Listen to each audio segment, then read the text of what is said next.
Chicken biryani ఎప్పుడు ఒకే విధంగా కాకుండా ఇలా ఒకసారి ట్రై చేసి చూడండి. మా ఇంట్లో వాళ్ళు చాలా ఇష్టంగా తిన్నారు. నేను కూడా ఫస్ట్ టైం ట్రై చేశాను, వేరే వాళ్ళ దగ్గర నేర్చుకొని. చాలా బాగా కుదిరింది.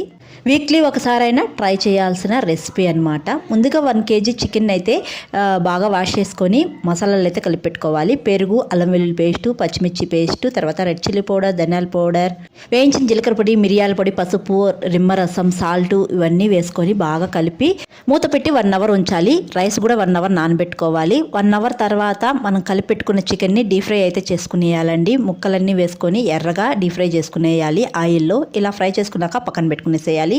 ఇప్పుడు రైస్ని 70% ఉడికించుకోవడానికి మరో సైడ్ ఎసురు అయితే పెట్టుకోవాలి. ఇంకో సైడ్ అయితే మసాలా వేయించుకోవాలి. బిర్యానీ చేసుకోవడానికి ముందుగా నెయ్యి, ఆయిల్ వేసుకొని గరం మసాలాలు సన్నగా కట్ చేసిన ఆనియన్స్ వేసుకొని వేయించుకొని, తర్వాత అల్లం వెల్లుల్లి పేస్ట్ వేసి పచ్చివాసన పోయేదాకా వేయించుకొని టమాటాలు వేసుకొని బాగా మగ్గించుకోవాలి.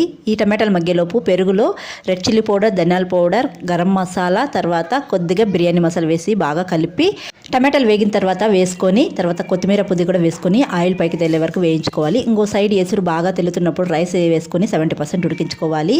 ఇంకో సైడ్ మసాలా వేగిన తర్వాత చికెన్ వేసుకొని 2 నిమిషాలు బాగా వేయించుకున్న తర్వాత రైస్ని 70% ఉడికిన తర్వాత రైస్ వేసుకొని, తర్వాత ఫుడ్ కలరు, కొత్తిమీర, పుదీనా, ఫ్రైడ్ ఆనియన్స్, నిమ్మరసము, నెయ్యి ఇవన్నీ వేసుకొని 15 నిమిషాలు దమ్ చేసుకుంటే chicken biryani ready. Full video కావాలంటే వీడియో కింద ట్యాగ్ చేస్తాను. ఇంట్రెస్ట్ ఉండే వాళ్ళు చూడండి. బాయ్.